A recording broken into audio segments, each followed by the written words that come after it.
Mathematics की आज की क्लास में आपका स्वागत है। किसी भी क्वेरी के लिए इस नंबर पे कांटेक्ट या व्हाट्सएप कर सकते हैं। इन एग्जामिनेशन की प्रिपरेशन आपको शॉर्ट टेक्निक के साथ कराई जाती है। आज हम टॉपिक पढ़ेंगे बीएससी का, जिसमें कि आपको सीक्वेंस एंड सीरीज का जो टॉपिक है उसके अंदर आप एक सब टॉपिक है जिसमें कि कोची आपके पास फर्स्ट थ्योरम और सेकंड थ्योरम इन दोनों थ्योरम्स के स्टेटमेंट और इनके ऊपर जो बेस क्वेश्चन है उनमें एप्लीकेशन आप क्वेश्चन में किस प्रकार करेंगे, इस कंसेप्ट को आज हम स्टडी करेंगे।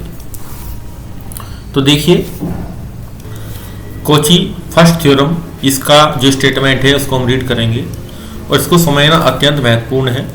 पेपर के अकॉर्डिंग जब क्वेश्चन में आप अप्लाई करेंगे तो आपको पहचान होनी चाहिए कि कहाँ पे कोची फर्स्ट थ्योरम और कहाँ पे कोची सेकंड थ्योरम को आप अप्लाई करेंगे। Let an be a sequence of real numbers such that, एक कंडीशन आपको दी गई है, limit n tending to infinity an equal to l। तो बुक्स में अलग अलग लिखा गया है, कहीं पे लिखा गया है कि कन्वर्ज करती है l को, कहीं कहीं सीक्वेंस के बारे में कोई भी लाइन इसके अंदर नहीं लिखी गई है। जो लाइन मैंने आपके सामने लिखी है, let an be a sequence of real number, ये नहीं लिखा है। सीधा वहाँ पे यहाँ से स्टार्ट किया है कि let limit n tending to infinity an equal to l, और देन ये लिखा है फिर इसमें limit n tending to infinity a1 plus a2 plus an upon n, also जो लिमिट वैल्यू आएगी आपके पास, ये हमारे पास l आएगी। तो ये स्टेटमेंट आपके अलग अलग बुक्स में लिखे हैं। कुछ बुक्स के अंदर इसका जो इंट्रोडक्शन है, इसकी जो स्टेटमेंट है वो सीक्वेंस की फॉर्मेट में लिखी गई है। तो इसमें जो कन्फ्यूजन है वो आप दूर कर लीजिए। तो बेसिकली हम सीक्वेंस का चैप्टर पढ़ रहे हैं और कोची फर्स्ट थ्योरम ऑन, जो पूरा इसका हेडिंग है ऑन लिमिट है, तो हम इसको सीक्वेंस की सहायता से ही प्रूव करते हैं। तो सीक्वेंस के कंसेप्ट से ही आप इसको समझें तो ज़्यादा अच्छी बात है, क्योंकि एग्जामिनेशन में जो क्वेश्चन आएगा वो आपको फ्रेमिंग सीक्वेंस से करके भी दे सकता है।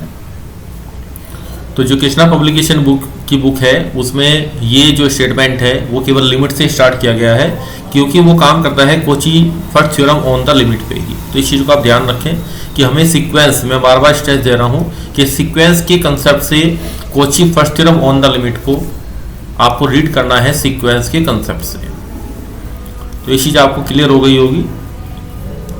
तो दोबारा रिपीट कर देते हैं कि let an be a sequence of real number such that, कि ये जो लिमिट है, जो हमारा nth टर्म है उसकी लिमिट n पे जा रही है, या हम कहें कि इसको लैंग्वेज में कन्वर्जेस टू l है, then the sequence bn also converges to l, वो भी l पे कन्वर्ज करेगी, जहाँ पे bn आपको जो डिफाइन किया गया है वो आपका a1 plus a2 plus a3 plus an up to n upon n है।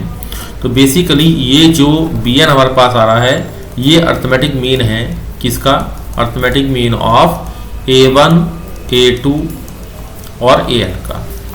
तो आप इसको याद करेंगे, bn वाली जो सीक्वेंस है ये हमारी टर्म्स की अर्थमेटिक मीन से बनी है। या हम इसको इस प्रकार भी लिख सकते हैं, और limit n tending to infinity a1 plus a2 plus a3 plus an upon n equal to l। तो मैंने दोनों तरीके से आपको इसकी लैंग्वेज के बारे में समझा दिया है।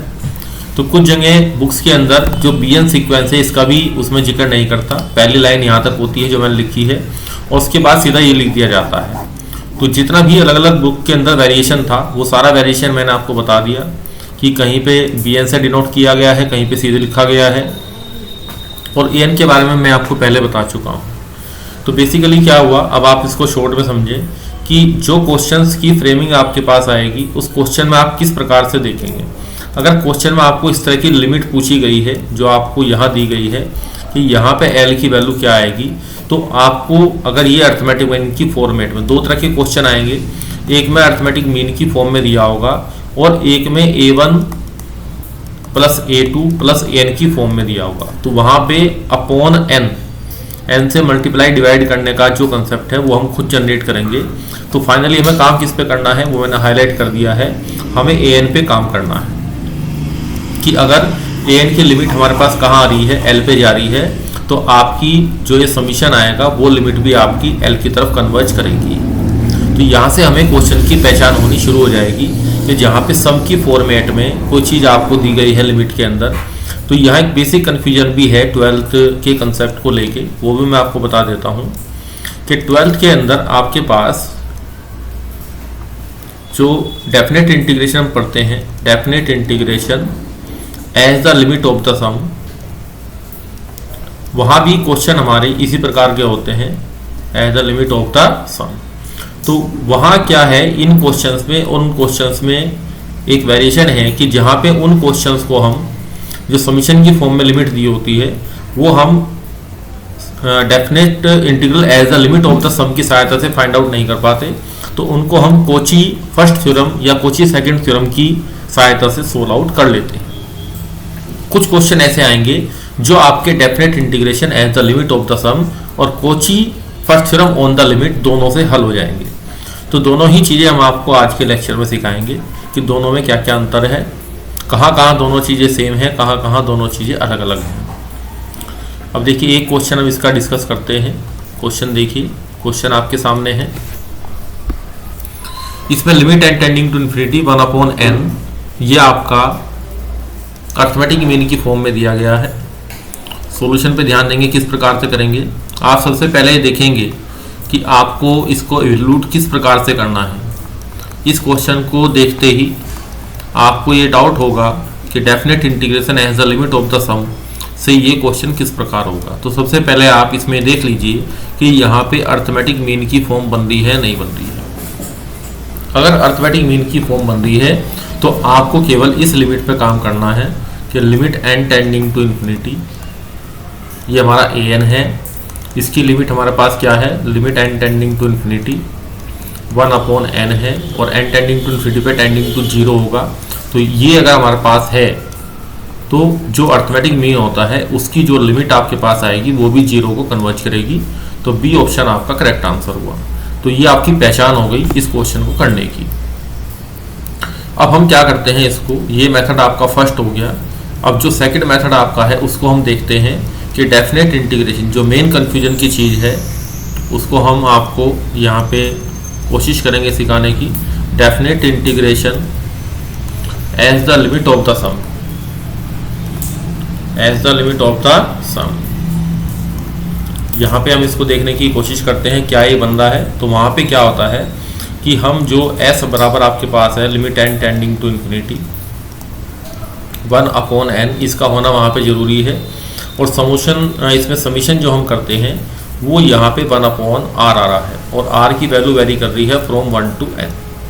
तो इसी तरह की फॉर्मेट बन रही है, लेकिन वहाँ पे हमें क्या करना पड़ता है, हम r/n को थोड़ा ध्यान देंगे, मैंने लिखा है साइड में, हम r/n को क्या लिखते हैं, x लिखते हैं, बाहर 1/n आना चाहिए, समीशन का साइन आना चाहिए। लिमिट हम रख लेंगे, उसमें लिमिट की प्रॉब्लम नहीं है। मेन जो कंसेप्ट है r/n को हम x लिखते हैं। अब यहाँ इसमें n है नहीं, तो हम क्या करेंगे, यहाँ पे n से मल्टीप्लाई डिवाइड करेंगे यहाँ पे। तो बेसिकली यहाँ पे ये जो n है इसको इस n के साथ लाना पड़ेगा। तो limit n tending to infinity 1/n को मैं अलग कर लेता हूँ, और limit n tending to infinity यहाँ पे 1/n, और summation r varies 1 to n, और ये 1/r/n की फॉर्म में आ गया।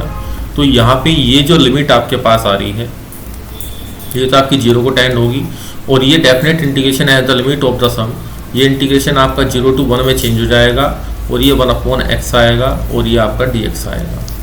अब इसको हम सोल्व आउट करते हैं तो 0 इंटू log x आएगा, log 1 0, और माइनस log 0, ये माइनस का इन्फिनिटी हो जाएगा। तो टोटल मिला के यहाँ पे ये 0 इंटू इन्फिनिटी की फॉर्म बन गई, और फर्दर मैं इसको सोल्व नहीं कर पा रहा हूँ। तो इस क्वेश्चन को हम definite integration as the limit of the sum से सोल्व आउट नहीं कर पाए, इसलिए हमें एडवांस मेथड इसमें यूज करना पड़ा, जिसका नाम क्या है, Kochi first theorem. Kochi first theorem on the limit. और ये जो Kochi first theorem on the limit है, ये आपसे इंटरव्यू में पूछी भी जा सकती है कि भाई इसका स्टेटमेंट बताओ, इसका एप्लीकेशन बताओ। तो उसके उस कंसेप्ट के अकॉर्डिंग भी, मतलब वो जो हमारे काम में आएगा इंटरव्यू में, उसके ब्याह पे भी आप इसको क्या करेंगे, तैयार करेंगे। तो यहाँ एक डिफरेंस आपने समझ लिया कि definite integration at the limit of the sum और कॉची फर्स्ट सेम को अप्लाई करने में कहाँ पे आपको, किस मेथड से आपको क्वेश्चन को करना है, इसको देखेंगे। आगे और भी क्वेश्चन करते हैं जिससे आप